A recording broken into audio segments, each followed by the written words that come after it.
Abraham was ready to go out with his servant Eliezer and his son Yitzhak.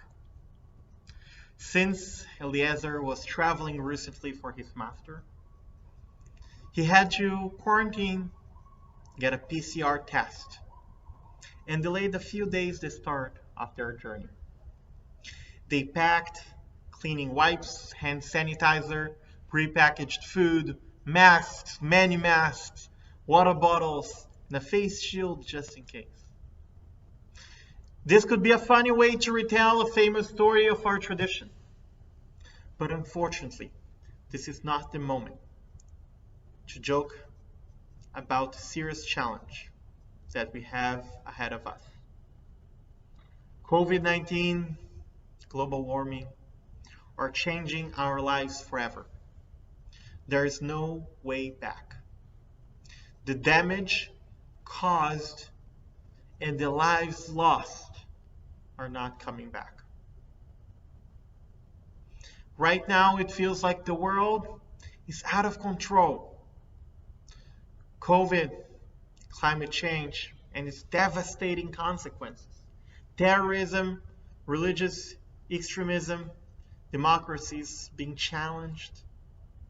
Despite the scientific developments of our time, our lack of certainty about our lives in this world is higher than ever. We cannot even plan our own birthdays, weddings, day mitzvah, trips in the near future. This sermon is a reflection on our current and future challenges and how we can approach what probably is the hardest challenge of our lives. I want to frame this idea around the first two blessings of the morning service right before the Shema Israel. The first one says, Yotzer or uvore choshech, Oseh shalom uvore et hakol. Blessed are you, Adonai, our God, who creates light and darkness, makes peace, and creates everything. Interestingly, this is not the original verse, as you find it in the Tanakh, in the Hebrew Bible. It comes from a verse in the book of Isaiah. Instead of saying that God creates everything, the original verse says, I am Adonai, and there are no other gods. I form light and create darkness. I make peace, and I create evil. I am Adonai, maker of all these things. Our sages felt some lack of comfort in including in our prayers the idea that God creates evil, and changed it to a broader understanding, where God creates everything, which by necessity includes evil. Our liturgy is, among many other things, a source for teaching theology through the prayers established by our ancestors. We learn their various beliefs and how they articulated them. The fact that they decided to change a verse from the Tanakh shows their chutzpah, while also showing their commitment to our tradition. They renewed something old, and that new prayer became holy. This was not an easy year. It is impossible from a religious person to avoid questioning God in the face of so much loss and pain. This loss and pain we feel is also known as evil, or just as bad things happen to good and bad people. There are two kinds of evil in the world. One, created by humanity with bad choices, moving away from God, like wars and crime. The second understanding of evil is not necessarily evil, but we feel pain when facing these challenges. incurable diseases, a hurricane, tsunami, a sudden malfunction of our bodies. There are natural rules in the universe happening in a way that we can't understand why. What we do know is that depending on how we face them, we can significantly change the outcome. It is impossible to know God in its complexity.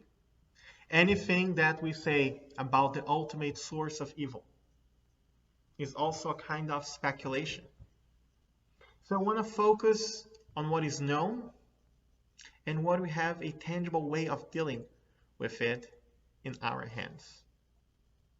In dealing with the first kind of evil that is caused by human beings, we have to honor the free will we have and take responsibility for the consequences. This kind of evil I see as the lack of God's presence. These behaviors are not considered divine. It is hard to know God's will, maybe even impossible. But what I know is that I cannot relate to love and justice being divine values and behaviors, and still find the corruption of justice and the perpetration of hate as divine values and behaviors as well. According to Ben Ezra, medieval Torah scholar, the darkness created by God is not a creation in itself, but the absence of light. The darkness created by bad choices we make is the absence of the divine presence, guiding us to do the right thing. The second kind of evil, natural disasters, incurable diseases, is part of the natural consequences of the ultra-complex system in which we live in, called universe. There are many ways to study this phenomena, finding ways to minimize the suffering that it causes, or even fixing all these issues. Many different sciences have been trying to answer these questions for a long time. To learn science and find out how to cure diseases or prevent natural disasters is a holy act of understanding the divine ways in which the world works. The Talmud teaches Olam keminhago noeg. The world follows its course. There are things beyond our control. They are part of a natural divine system. That same system of rules allows us to plant a tree and eat its fruits. It gives us the capacity to create and give life. It permits us to fall in love, to feel joy. Olam keminhago noeg. This is the way of the world. While many of the issues we are facing right now might be seen as belonging to the second category, we human beings have a significant role in their development through the choices we make. While there are natural rules that dictate how a virus spreads and mutates, the way we react to these natural rules can change the natural outcome. While there is a natural process that makes this planet hotter over centuries, there is an increase of that process done by human behavior. We cannot blame God or nature for our own mistakes. We must take responsibility and do our part to minimize the pain and suffering that our own actions are causing. I think that the second blessing, right before the Shema Israel, can shed some light to our conversation. After acknowledging God as creator of all, including darkness and evil, our liturgy takes us to a blessing for love and wisdom. Ahava rabba ahavtanu Adonai Eloheinu. Adonai, our God, loves us a lot. In order to confront darkness or the lack of God's presence, we must remember that God loves us and we have the opportunity to make good choices, following the values we call divine. God is not a bully in the sky, nor a micromanager of our lives. God is the force for good in the world, bringing the divine light to fight darkness is to transform these values into behavior, into action. The blessing for love and wisdom gives us the next step to fight darkness and evil. We say to God, Veten belibeinu lehavin uleaskil, lishmor lilmod ulelamed, lishmor velasot ulkayem, et kol divrei talmud toratecha be'ahava. Open our hearts so that we may understand and discern, hear, learn, and teach, observe, perform, and fulfill all the teachings of your Torah with love. As we face so many challenges today and in the near future, we must face it with love and compassion. While we're all suffering, we must always remember that in an unjust society like ours, some suffer more than others. We must open our hearts with love and compassion in order to feel their pain and do what we can to heal. We must bring love and compassion to our relationships, to the multiple ways we interact with each other.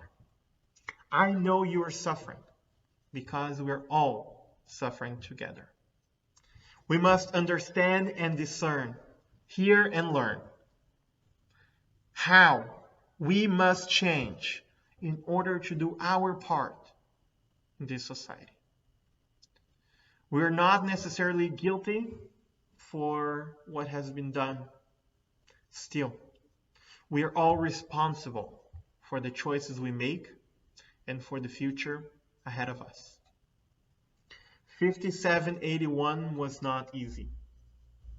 There is no magic to guarantee that 5782 will be better. There is a lot of work to do, and we must start doing it now.